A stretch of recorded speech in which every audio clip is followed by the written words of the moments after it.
She uninvited me to Christmas. Then this happened. I should have known the moment she walked through my door with that smile. It wasn't warm. It was the kind of smile a cat gives a canary. My daughter-in-law, Rebecca, stood in my entryway holding a store-bought fruitcake, her eyes scanning my living room, where I'd just finished hanging the stockings, including hers. "Linda," she said, her voice honey-sweet, "we need to talk about Christmas." My heart sank, not because of what she said, but because of what I saw in her eyes. Calculation. Is this really happening? In my own home? 28 years. That's how long I'd been Michael's mother. 28 Christmases of staying up late, wrapping presents, of baking cookies at midnight, of watching his face light up on Christmas morning. I remembered his wedding day 5 years ago. Tears streaming down my face as I watched my boy become a man. Rebecca looked beautiful that day. I welcomed her with open arms. I truly did. "You're not losing a son," my sister whispered to me. "You're gaining a daughter." I believed that. God help me, I believed it. But standing there in my living room, watching Rebecca set down that store-bought fruitcake, while my grandmother's ornaments twinkled on the tree behind her, I realized how naive I'd been. "Christmas," I repeated slowly, gesturing for her to sit. My hands were shaking. I clasped them together. "Of course. What about it?" Rebecca perched on the edge of my sofa, the same sofa where Michael had sat 1,000 times growing up, where we'd left cookies for Santa, where he'd told me about Rebecca, his eyes shining with love. "Well," she began, smoothing her skirt, "Michael and I have been talking. We think it's time to start our own traditions." The words hung in the air. "Our own traditions." "I see," I said quietly. My throat felt tight. "What does that mean exactly?" "It means this year we'll be celebrating Christmas at our house. Just the two of us. Maybe we'll invite some friends over for brunch. Just the two of them. Maybe her friends, not me. 28 Christmases. 28 years of waking up at dawn to put the turkey in the oven, of making Tom's mother's famous eggnog recipe, of setting out the nativity scene. That had been in my family for 3 generations. Is she really doing this? "Does Michael know you're here?" I asked. My voice sounded strange, too calm, too controlled. Rebecca's smile faltered. "Just for a second. Just long enough for me to see the truth." "He didn't know." "Michael agrees with me," she said quickly. Too quickly. "We both think it's important for couples to establish independence. It's healthy, especially during the holidays." Healthy. That word felt like a slap. "Independence," I repeated. "From me." "From both our families," Rebecca corrected, but we both knew that was a lie. Her parents lived in Florida. They'd already booked a cruise. They'd never been part of our Christmas anyway. This wasn't about independence. This was about erasing me. I stood slowly, my legs unsteady. I walked to the mantel, where photographs lined the shelf between garland and candles. Michael as a baby in a Santa hat. Michael on his first Christmas morning. Michael and his father, my late husband Tom, building a snowman in our backyard. Tom had been gone for 7 years now. Heart attack. Sudden. Cruel. For 7 years, it had been just Michael and me at Christmas. We'd created new traditions together, honoring Tom's memory. We'd survived the grief by holding each other, close during the hardest season of the year. And now Rebecca wanted to take that away too. "The stockings," I said quietly, nodding toward the fireplace. "I embroidered one for you. See? It has your name on it. Rebecca, with little holly leaves. I'd spent hours on that stocking. Hours stitching each letter with care, imagining grandchildren, who might one day have their own stockings hanging beside it." Rebecca barely glanced at it. "That's sweet, Linda. Really. But that's exactly what I'm talking about. You need to understand that Michael and I are building our own life now. Our own Christmas memories. Our own memories. Without me in them. I made his stocking when he was born," I said, my voice catching. 28 years ago. Tom was still alive. We were so happy. "I know this is hard for you," Rebecca said, standing up. Her tone had shifted, less honey, more steel. "But you have to let go. Michael isn't a little boy anymore. Let go. As if love was something you could simply release like a balloon into the sky. Is this what it means to be a mother? To pour everything into a child, only to be told to disappear when someone else decides they want him all to themselves? Does he know? I asked again, my voice stronger now. Does Michael actually know you came here to uninvite his mother to Christmas? Rebecca's jaw tightened. I'm not uninviting you, Linda. I'm simply explaining that we need space. You can see him another day. Maybe we can do lunch the week after Christmas. Lunch. The week after Christmas. Like I was an acquaintance. A casual friend. Not the woman who'd given him life. Who'd sat up with him through fevers and nightmares. Who'd taught him to ride a bike, to be kind, to love deeply. I looked at Rebecca, really looked at her, and suddenly I saw it clearly.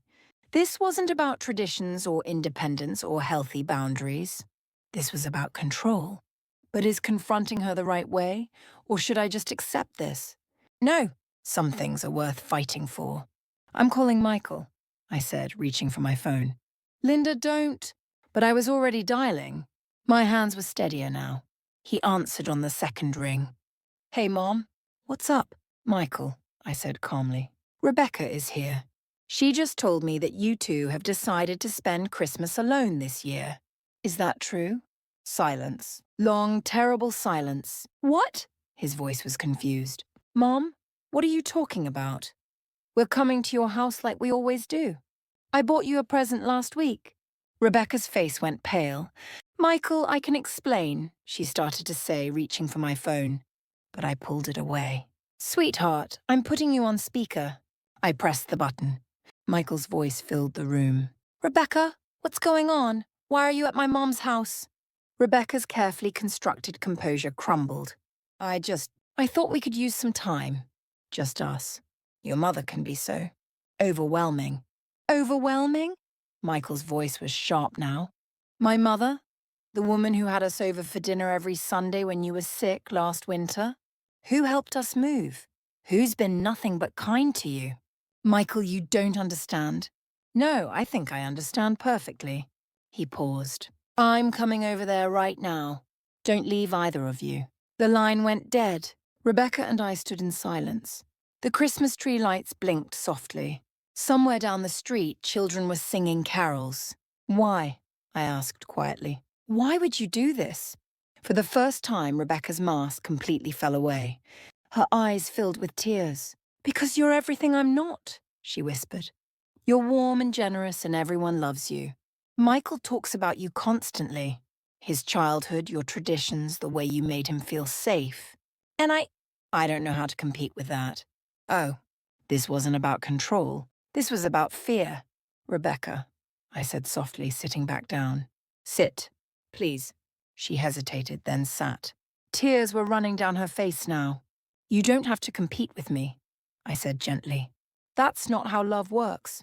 There's enough room in Michael's heart for both of us. There always has been. But you're his mother. You're his wife. The woman he chose. The woman he loves. I reached over and took her hand. Do you know what I prayed for? When Michael was growing up? That he would find someone who loved him as much as I do. And he did. He found you. Rebecca was crying openly now. I was so afraid, she said. Afraid I'd never measure up. Afraid he'd realize he made a mistake. So I thought, if I could just get him away from you, away from all these reminders of his perfect childhood, maybe he'd see me instead. Oh, sweetheart. My own eyes were wet now. He already sees you.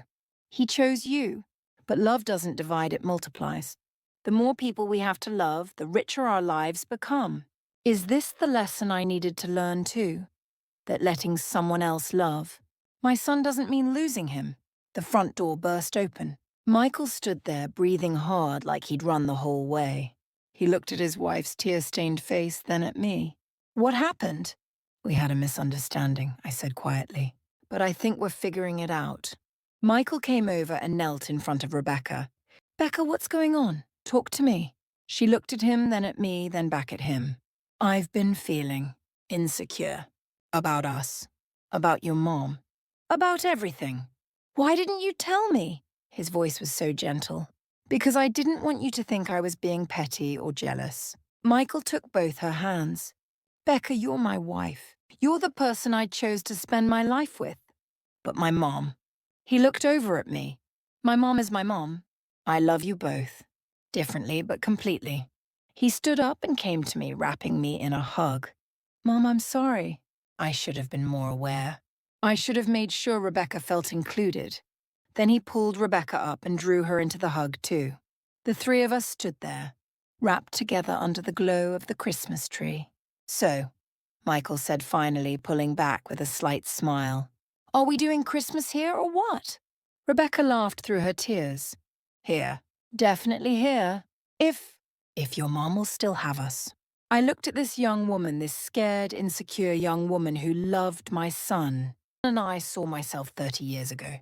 Nervous, trying to fit into Tom's family, terrified of not being enough. On one condition, I said. They both looked at me.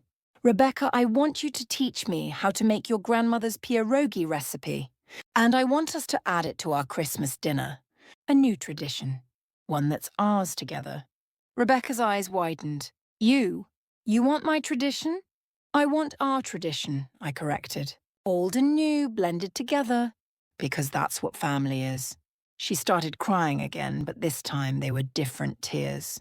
She hugged me tight. I'm sorry, she whispered. I'm so sorry. I'm sorry too, I whispered back, for not seeing how hard this was for you. The 20th century philosopher Martin Buber said, we encounter the world in two ways, I, it, and I, thou. Rebecca saw Linda as it, a competitor, a problem to overcome, a threat to eliminate. But when Linda took her hand and said, you don't have to compete with me, in that moment, it became thou. Here's what Buber discovered. We don't have relationship problems. We have seeing problems. Linda didn't see a manipulative daughter-in-law. She saw a terrified young woman. Rebecca didn't see a controlling mother-in-law. She saw a woman who knew exactly how she felt. That's the shift. From what can I get from you? To who are you really? Buber called it the most powerful thing a human can do. Stop seeing people as objects in your story and start seeing them as the author of their own. It's not about winning the argument. It's not about being right. It's about that split second when you stop fighting and start recognizing 3 people stood under that Christmas tree. And for the first time, they weren't mother-in-law, son and wife. They were 3 scared people who finally let each other in. That's Buber's truth. Every single person you meet today, you'll see them as it, a thing to use, avoid, or defeat, or thou, a soul as real as your own.